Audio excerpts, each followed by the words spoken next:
guys, welcome back to the wonderful world of Faithful with a Few. Today's video comes to you from New Zealand. I'm currently staying in Wellington, but today I'm going on a day trip to the South Island. So for those of you who have your geography on point, you would know that New Zealand is made up of two islands, the North Island and the South Island. So the North Island includes places like Wellington and Auckland, where I will also be going. But I decided to take a day trip to the South Islands. Right now we are going through something called the Cook's Strait, which is literally like a bob and weave of islands. And we're just kind of going through islands. People live here. There's like random houses like over there. We're just kind of going through islands, bits and bobs. It's absolutely beautiful. It's really weird how you have these really hilly, green kind of trees and whatnot.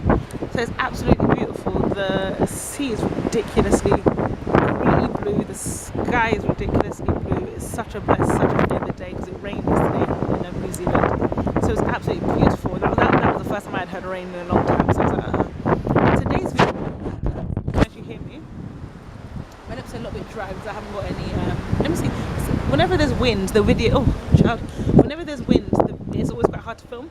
But my lips are a little bit dry because my Vaseline's inside, and I'm literally on a cruise liner. It's actually quite big, so I don't want to go all the way back inside. But I might have to film from here.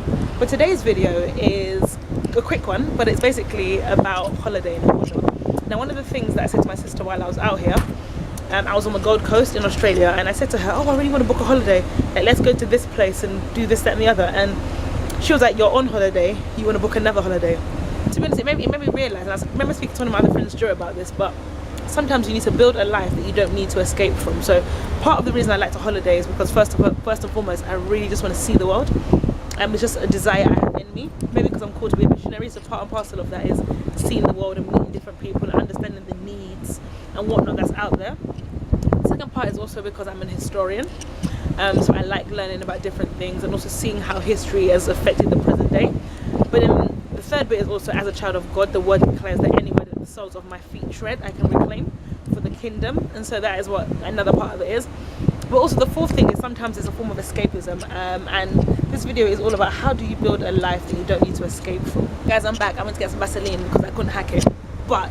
So how do you build a life that you don't need to escape from? Now, don't get me wrong, first and foremost, holidays and stuff like that isn't bad, but when you use it as a form of escapism or as a reason to not, kind of get involved in everyday real life, then it becomes a problem. I'm not there yet because I still definitely do have to face everyday real life, so I do like the idea of using a holiday to de-stress. And to be honest, I'm a lot of things to many people in many areas of my life, and so for me a holiday is an opportunity to just put myself first, to seek God, spend time with myself, to replenish and to be refreshed. The Bible says that those that refresh others shall themselves be refreshed, and sometimes, unfortunately, just by the nature of the people in my life, by the nature of the role I've been called to play in other people's lives, those people don't refresh me. So sometimes holiday is a great way for me to be refreshed as well. But at the same time, it should not be a form of escapism where you're traveling the world for 5 years, 6 years, 10 years, you're not putting down roots, you're not growing, you're not, investing in a particular place, person or community. So how do you build a life that you don't need to escape from? The first thing I'd say is find and do what makes you happy, what brings you joy. Because the chances are that when you pursue your passions, you actually will kind of enjoy where you are because you're doing something that makes you enjoy where you are. For instance, if you're really enjoying, for instance, I don't know, like teaching in I'm losing my son. If you really enjoy like teaching in a particular school, for instance, in London, then chances are you're going to enjoy being in London because you enjoy your teaching. If you enjoy, I don't know, helping lepers in India, chances are you'll enjoy your location because you enjoy what you're doing. So first and foremost, find a way to explore your passions in the place that you're in.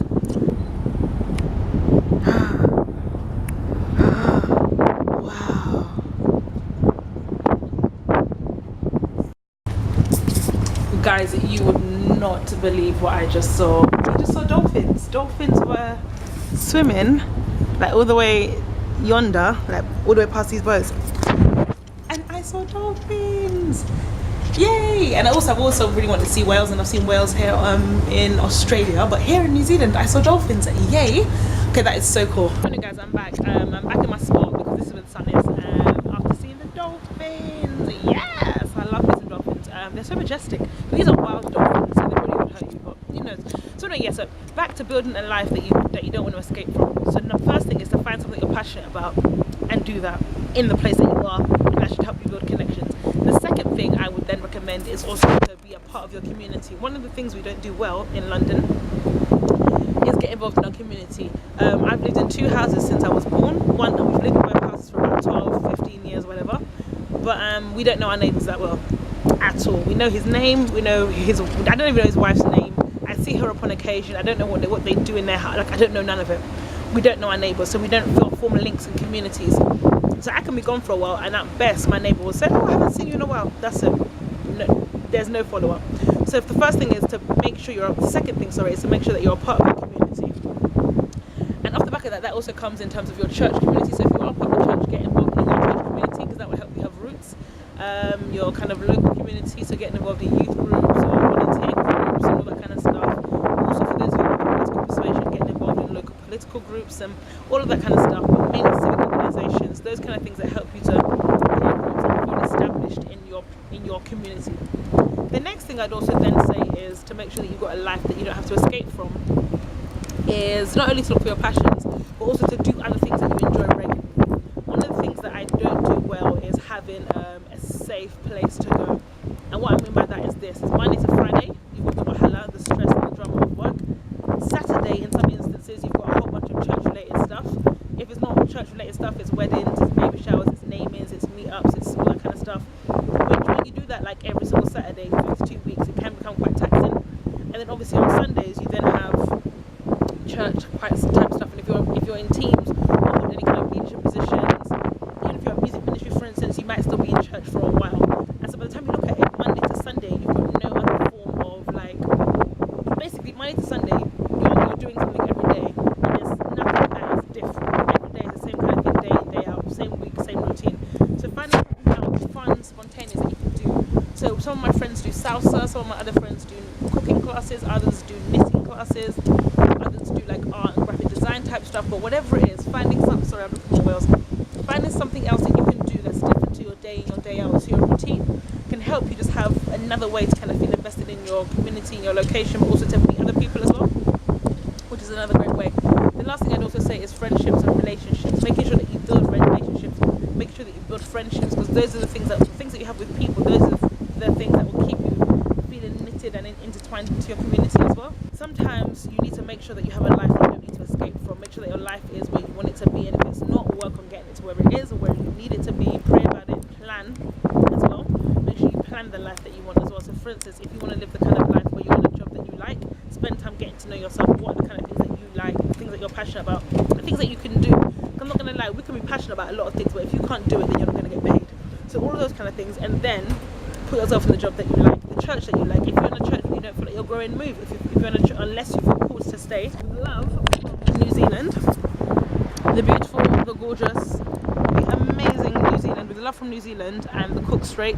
I'll see y'all later. Bye. I am, and I've been welcomed by a sign that says perfect peace. I haven't said that though, it's about the dead, so it's not quite, but yeah, it's about perfect peace. And yeah, so while about making sure that you build a life that you don't need to escape from, at the same time, if you are going to escape, pick somewhere nice, guys. Pick somewhere nice.